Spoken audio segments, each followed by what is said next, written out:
Hello, I'm actually speaking to Mark Steiner, and his band is Mark Steiner and His Problems, which I just so love the name of your band, Mark.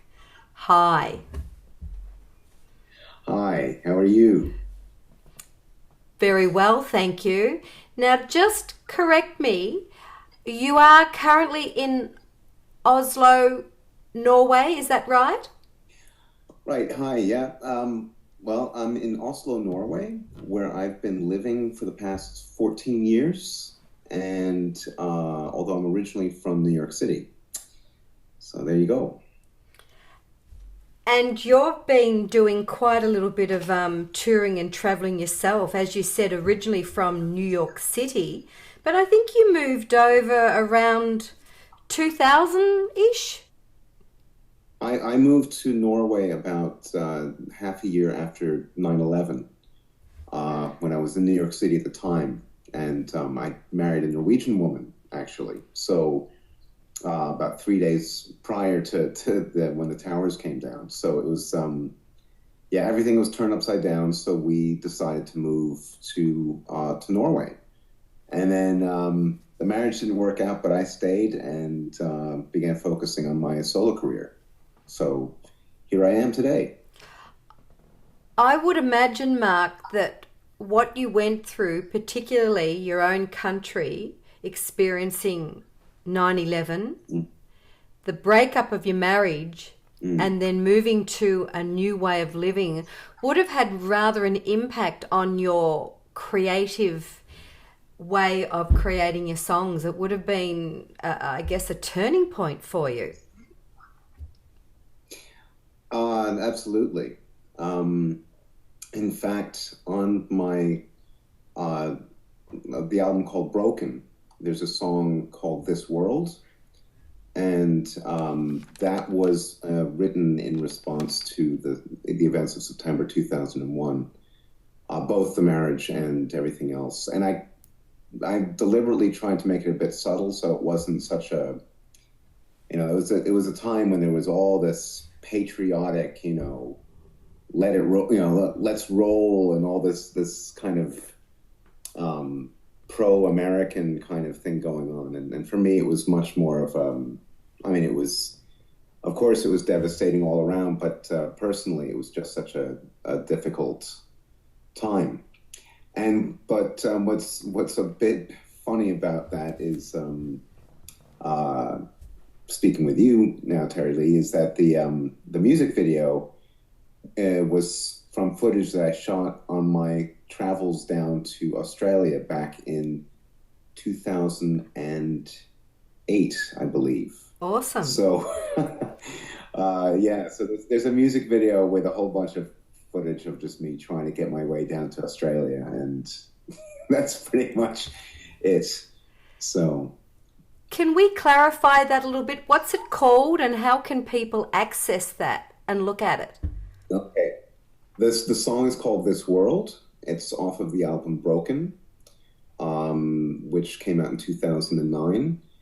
And there's a music video on my YouTube channel, which I'll send you the details on that so you can pop it up right there. Sure, I'll So, definitely do that. um, Well, I've been actually looking at some of your music and stuff, and what jumped out of to me was Sea of Disappointment. I was mesmerized by that production. I was shivering as I watched it, and I don't know how you didn't turn into an icicle yourself. Tell me more about Sea of Disappointment. um, oh God, there's a story behind each song, I suppose, in one way or another. Sea of Disappointment was originally something that I began composing when I was visiting Tex Napalm in Dortmund in 2007, I believe. And we recorded a version which is now available, well, digitally, everything's digital, but there's a 10-inch which has that version. And then I re-recorded a version of it in Australia in 2008, which then came out with on the album Broken. And that was done at Atlantis Studios in Melbourne. And yeah, I love both versions. So one's a little bit more raw and crude than the other, which is maybe a bit more polished. But the music video itself was shot in Iceland I in noticed January of 2010 11. or 11. 11. I can't remember. Yeah, 2011. Yeah, and I actually haven't watched it in a while, but it was great fun. I went there with a friend of mine who's a photographer, Merete Holte. She's Norwegian, and we went there to shoot a video in January, which is the middle of winter when there may be 5.5 hours of daylight, so we didn't have a lot of time to work. The weather was extremely brutal. It was just changing from moment to moment, and there's actually a little. If you look on the YouTube channel, there's also a little teaser video that I released prior to the music video because it was just so absurd, and we were just trying to shoot this one sequence, and the snow was blowing in from the side and just caking on my face. I saw that. Yeah.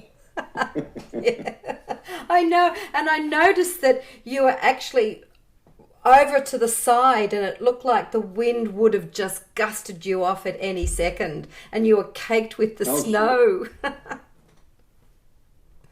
Yeah, and the one thing I actually edited the video, and because I used to work in film many years ago. So that was good fun, and one of my favorite little bits are the waterfalls that come down, and if you actually look carefully, you can see that they don't even hit the ground. The wind then carries the water up into the air and just sort of turns into a mist. Terrifying. Now, you know what I'm like with my pronunciation. Let's move forward to your 2014 latest, which is Sude. Did I say it right this time? So, it is Saudade. Saudade. Just tell me a little bit more about that one. Okay. That is a Portuguese word which I encountered a long time ago. I have a certain affinity to Portugal as well, amongst a few other places, or I should say many other places, Australia included in particular. But saudade is it's a very emotional humanist word which describes it. There's no one word in English or most other languages for that matter which translate directly, but it's kind of that joyful feeling that one might find in sorrow or loss. It's painful, but it kind of still feels good in a way. Yes, and it's very hard word to describe in itself, but saudade in Portuguese. So. And how many songs are on this album? There are 13 songs on saudade, 5 of which are interpretations of songs done by other artists who I've admired throughout different periods of my life. So, and some lesser known than others. Some I knew or met personally. There's a Billie Holiday song, never met her. Lou Reed, never met him, but I saw him. I think my father actually had dinner with him once, oddly enough. Awesome. Whole other story. He doesn't seem to remember that, though. But, and then there is a Roland S. Howard, of course, yes. Which is a bit of a delicate issue to tackle. I know that I'm a tremendous fan, have been for years. And I actually had the pleasure of meeting him and playing support for him at the TOF in Melbourne. Yes, yeah. Back in 2008. That would have been awesome. And I was also there for his last gig at the Prince of Wales in St Kilda, and that was just magnificent. It was just, really very powerful. And the 2 other covers are by other people who I knew who are also no longer here with us. Bruno Adams, who was an Australian artist living in Berlin. He was in a band called Once Upon a Time. He was also in a band called The Fatal Shore. And then the last was done by a song done by a friend of mine named Robert Buros, who was the guitar player from the Norwegian band Madrugada, as well as from My Midnight Creeps. And the reason that I chose them and what seemed fitting to me to have these covers on this album was that their interpretations, and it's just a way to keep these songs alive. And if someone hears my version, maybe they'll then go and discover the original, plus a whole bunch of other. Actually, good point. Good point. Mark, this is also under Mark Steiner and his Problems. That name came about very shortly after I'd released Broken. And I was visiting a friend of mine, and he played me some strange compilation album. And there was this one odd song by this guy, Alan something. I can't remember his last name. It wasn't very good, but the band title was great because it was Alan whatever and his Problems. And my friend said, you know what? You should call yourself Mark Steiner and his Problems. It's so good. Well, what I like about it is that because my songs are pretty dark in general, but there's also a sense of humor involved. In particular, when I perform live, I like to engage the public and just have some laughs because I just can't take it all too seriously. No. Now, as you know, I've been chatting to Henry Hugo as well, and you've toured together before.